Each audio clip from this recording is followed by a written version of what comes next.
Good morning. My name is Bryan Barringer. I'm the Director of Entrepreneurship and Innovation at Christian Brothers University. I'm here with Isaiah Oden, who's the Chief Information Officer of one of our student companies called Pets4U. We just completed our 12-week ImagineU Student Accelerator, of which the Pets4U team actually came out on top and won our competition, and later presented at the Start Code Demo Day, another accelerator program here in town.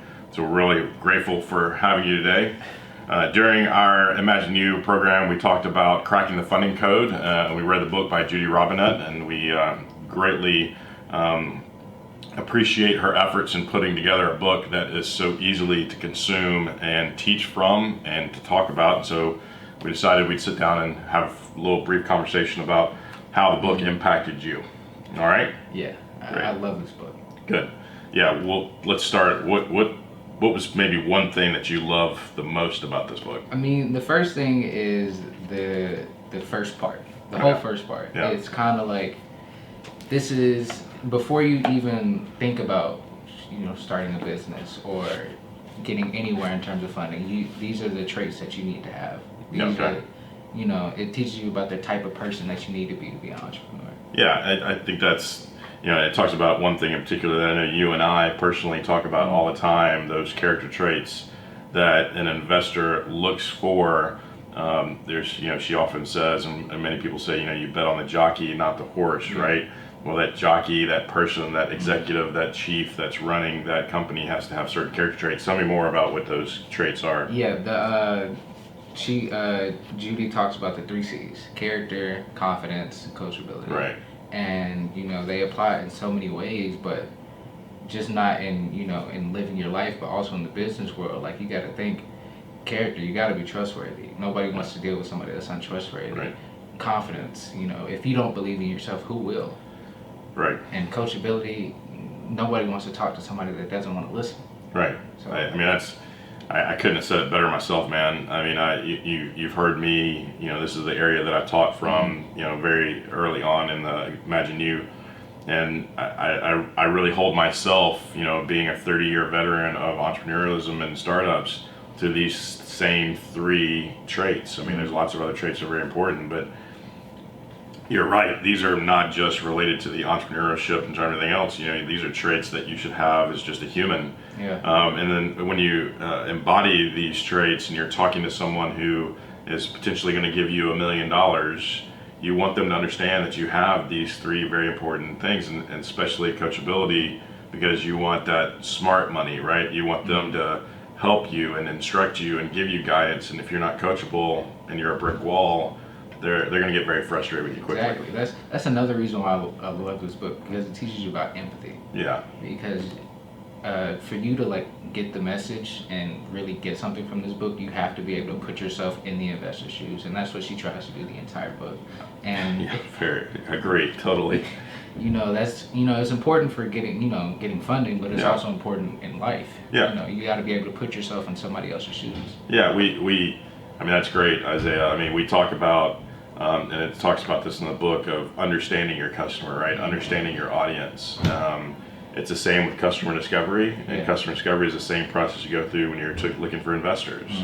And I love how you said, you have to understand their perspective, and the empathy helps understand someone else's motivation to make a decision, which that decision is ultimately to give you money. Yeah. Right. So that's great. That's great. All right.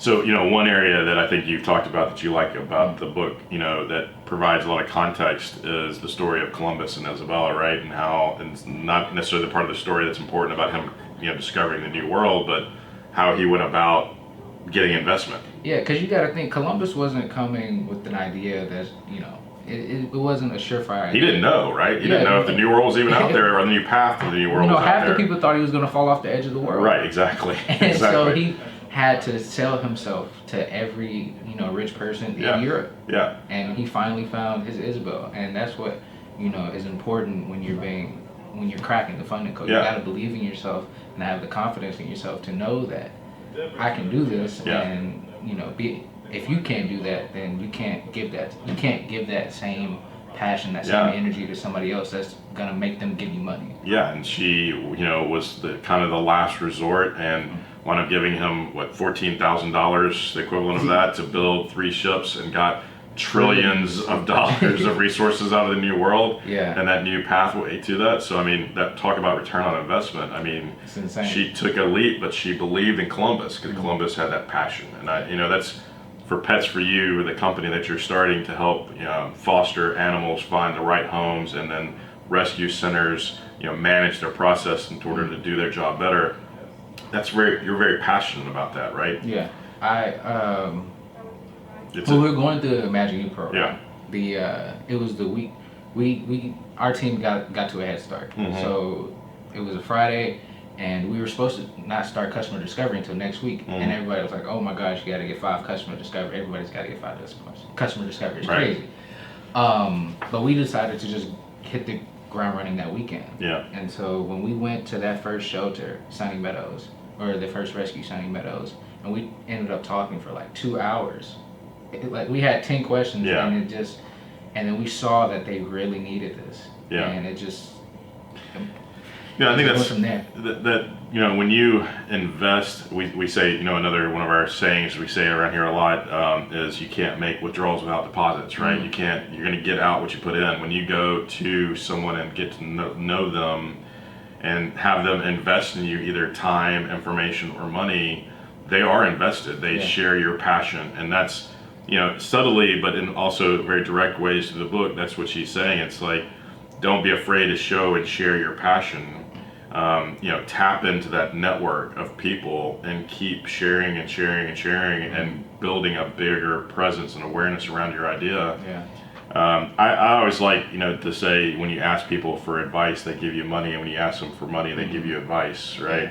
And that's kind of another context of the book. She also goes into go ahead. I actually want to say something about that. I like that saying because it not only like humbles you, but it also like reflects like how life is. It's like you don't end up getting what you ask.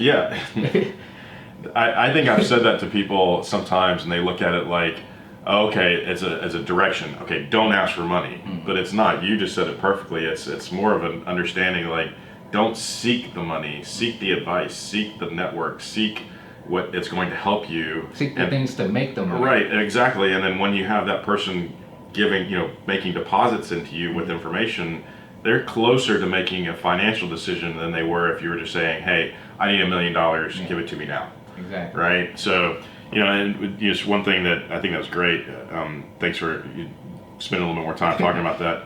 Looking at your network, how important your network is, and understanding, you miss all the shots you don't take, and and you've got to talk to people and everything else. And I think that y'all did a really great job of very early on understanding that it's about the execution of your idea and not about keeping the idea very close to the vest, and really talking with people, right? It's about that's why I like entrepreneurship, because it's not a beaten path. A lot of people lose focus. They focus on the solution rather than the problem. But if you keep the problem like in your sights the entire time, then all the pivots will come. That's a very good point. Now, one of your responsibilities is kind of talking about growth strategies, and really figuring out the market fit and how you are setting up Pets for You against any competition that's out there. Let's talk a little bit about risk mitigation, right? So investors, they want to make, they're willing to take a little bit of a leap of faith at times, especially angel investors. But at the same time, you have to mitigate and de-risk a situation. And to me, that's about really knowing your business very, very well. So, the importance of pitching your business and pitching it to the point of, to the perspective of your audience and everything else. I mean, over the period of time, did you find that it was much, you were spending a lot of time pitching or figuring out the best way to pitch an idea? A lot of the time, I feel like I actually took the approach of, I wanted to research and know this market, not only the business, but the market as best as possible. I wanted every piece of evidence on the entire history of like anything involved in the industry. And so I feel like getting down and dirty with that research really I guess Well, it makes your pitch better. yeah, and So, it helps you understand what obstacles are out there and what potential risks are out there. Yeah. So knowing your business and being able to defend it, being able to pitch it, and we talked about how pitching to an audience or to a customer or to an investor, they're all the same in many aspects of they want to know how your business is going to succeed and how it's going to fail. And the more prepared you are and ready to talk about that, the better off you're going to be at defending your business and letting them understand how the risk can be mitigated. That's a really good point. What if you had to other than the 3 C's, is there an area of the book that you really have been coming back to and working on when you're working in your business? Probably just in part 2 and part 3, the whole it really felt like I was going through ImagineU almost again. Yeah. Because when you were reading the book. Yeah. Because it took you from everything to MVP to pitch to an example pitch deck to took you all the way to the goal line. Yeah. Yeah. I mean, it's just let's talk about the book in general. I mean, because you've mentioned some things to me. We talked about the other books that are related to funding, like venture funds and a few other venture deals and a few other books that are very detail oriented in how they instruct you on ventures. This book to me was one that was so easy to consume. It was incredibly interesting to read, but it was contextually perfect, right? It stayed at a level that helped really help you understand exactly what it takes to actually crack that code. And there is a code. Yeah. They think a very certain way, and this book did a great job of helping me and helping you teach the understanding of that. Do you agree with that? Yeah, it's such an easy read. Yeah. It like I will find myself just coming back to read it. Yeah. Just to keep to refer back to it as a reference and everything else. Yeah, I refer to it like I keep this in my bag all the time. Yeah, it's actually been in my bag for several months now. Well, is there anything else that you would like to talk about the book, or anything that just really stood out at you? Just the belief in self and the empathy and the 3 C's, and even I would honestly tell all of my friends to get this book, and it doesn't matter if you read the second 2 parts, read the first part. Yeah. Because it's gonna change your life. Yeah, and if you read the first part, you're gonna want to read the second Exactly. and third part. Oh, that's great, man. I really appreciate you sitting down with me and talking about this book. You and I, we decided to actually do it in front of a camera for once because we've had several conversations about the book, and we've talked about it as a group and us individually. So I really appreciate your time. Oh man, it's a pleasure. I love you guys. I love the whole creation. I love this. Perfect. Well, great. Thank you very much. Thanks.